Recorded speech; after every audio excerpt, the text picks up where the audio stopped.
Betapa indahnya kalau semua pernikahan kita bisa jaga dengan baik. Amin. Sampai melihat cucu-cucu semuanya. Jaga pernikahan kita. Sampai di sini kesimpulannya. Maka pertengkaran dalam keluarga itu nggak perlu.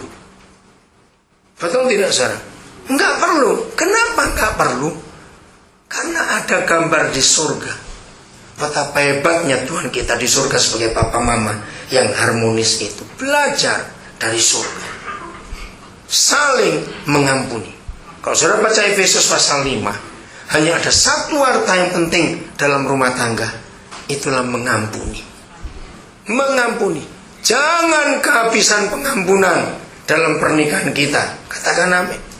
Saudara boleh kehabisan uang, saudara boleh kehabisan beras, tapi jangan kehabisan pengampunan. Terus, karena mengampuni itu harus dalam semua pernikahan kita. Supaya anak-anak melihat betapa harmonisnya, betapa rukunnya papa mamanya itu. Jadi bagi yang belum menikah, jodoh dari Tuhan kalau matamu gak ikut-ikut. Amin. Kalau matamu gak ikut-ikut. Hakim-Hakim pasal 13. Kita belajar dari keluarga yang sangat harmonis dalam perjanjian lama ini. Hakim-Hakim pasal yang ke-13. Seperti ini keluarga yang diberkati Tuhan. Ayat 2, saya langsung baca. Keluarga siapa? Manoah. Hakim-Hakim 13 mulai ayat 2. Pada waktu itu ada seorang dari Zora, keturunan orang Dan, namanya Manoah. Istrinya mandul, tidak beranak. Dan malaikat Yahweh menampakkan diri kepada siapa? Istrinya Manoah. Dan berfirman kepadanya demikian, memang engkau mandul, tidak beranak, tetapi engkau akan mengandung dan melahirkan seorang anak laki-laki. Oleh sebab itu, saya nggak usah baca seterusnya. Ayat yang ke-6. Setelah Yahweh berfirman kepada ibu Manoah tentang kejadian yang hebat, kemudian siapa? Ayo baca, siapa kemudian sampai 6? Perempuan itu, istri Manoah, kemana? Datang kepada suaminya dan berkata, telah datang kepadaku seorang abdi Tuhan yang rupanya yang rupanya amat menakutkan. Salah terjemahnya, mengagumkan sebetulnya. Tidak kutanyakan dari mana datangnya. Saya stop sampai di situ. Dengarkan para istri, keluarga bahagia, keluarga harmonis, karena dua orang itu, siapa dan siapa? Suami istri mengikuti aturan surga. Istri itu tunduk pada suami. Kemarin kita belajar, tubuh boleh usul, tapi siapa yang memutuskan? Kepala. Tubuh capek, pengen tidur, tapi kepala bilang jangan, masih banyak kerjaan. Tubuh gak bisa berontak, gak bisa ngambek. Terus dia lepas dari kepalanya, ya udah kamu kerja sendiri, aku tidur. Ya gak mungkin begitu. Perut boleh usul, aku pengen makan rawon sekarang, tapi kepala bilang enggak, goreng tempe aja. Perut gak bisa berontak, harus ikut kepalanya mau apa. Nah, kalau Hawa, dengar ya, kalau Hawa di Taman Eden berkelakuan seperti istri Manoah, ketika ada sesuatu, cari siapanya? Suaminya. Kira-kira waktu ular itu datang ngajak ngomong Hawa, kalau Hawa pakai cara istri Manoah, ular tunggu ya, aku panggil suamiku, pasti ularnya lari. Betul? Saudara bisa bayangkan apa yang terjadi di dunia ini seandainya Hawa sebagai istri tunduk pada suami. Jawab, kira-kira dunia jadi apa? Oh, aman, indah, gak serusak sekarang. Istri, lihat itu. Kalau tubuh ada apa-apa, laporkan ke kepala. Sama seperti tubuh. Saudara, Sebetulnya orang itu nggak perlu sakit sampai kelewat sakit. Kenapa? Karena semua tubuh kita itu ada alarmnya. Tahu kata alarm? Ya. Kalau sudah waktunya untuk istirahat, tubuh itu memberitahu kepala, ini waktunya istirahat. Pernah nggak tahu hal itu? Tubuh ini luar biasa.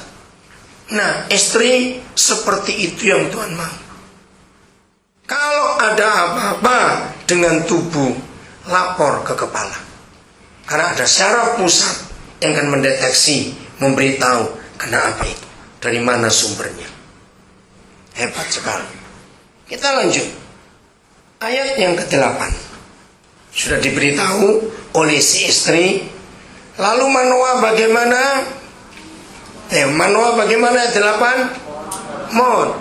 Jadi sebagai suami punya inisiatif.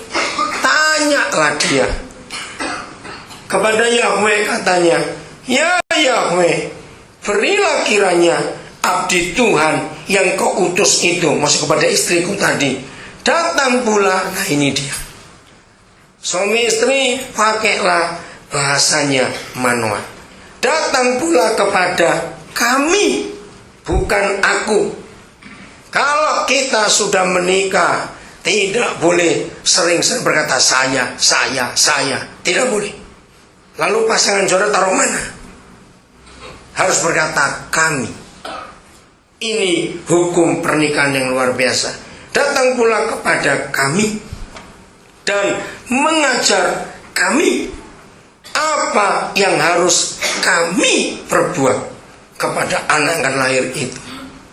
Suami lihat sebagai kepala, kita sebagai inisiatornya, kita yang menentukan arah rumah tangga kita kemana. Kami, jangan lupa itu. Ayat 9, ini menarik saudara, perhatikan. Maka Tuhan mendengarkan doanya siapa? Nah, jelas ditulis Tuhan Bapa di surga mendengarkan doanya suami. Tapi lihat, sehingga malaikat Tuhan itu datang pula kepada siapa? Istri. Saudara, tahun 84 saya menemukan rahasia ini ketika saya bersama dengan seorang hamba Tuhan dari Inggris, namanya Chris Harrison. Waktu itu dia ngajar di gereja Mojoarum. Saya terbelalak. Oh iya, luar biasa. Lihat, Papa di surga jawab doanya suami. Tapi Papa datang kepada siapa?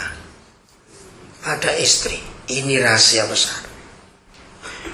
Ternyata Papa di surga dan iblis atau setan itu punya cara yang sama. Lebih rindu, lebih sering memakai istri daripada suami. Perempuan.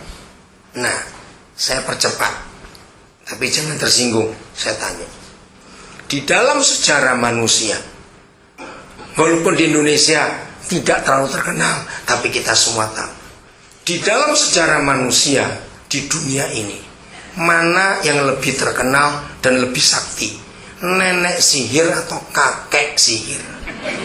Cuma tanya ya, jangan marah. Coba jawab. Coba jawab, nenek atau kakek sihir? Nah, saya belajar dari situ. Nenek itu laki atau perempuan, maaf. Saudara, mengapa dalam alam roh mereka lebih senang pakai perempuan daripada laki-laki? Ternyata ada satu kelebihan di dalam perempuan yang gak dimiliki laki-laki, yaitu sensitif, peka perasaannya. Laki-laki cenderung dablek. Maka itu kalau bojomu dablek, ibu-ibu jarno ae aja ning ngono. Nah memang laki-laki itu dablek. Biarin aja kalau suamimu dablek, memang laki-laki. Jadi salah kalau istri-istri maksa suaminya kayak dirinya. Ya sekalian sampai wedok ae nek gitu sudah. Menikahlah dengan perempuan saja. Kalau mau disamakan nggak bisa.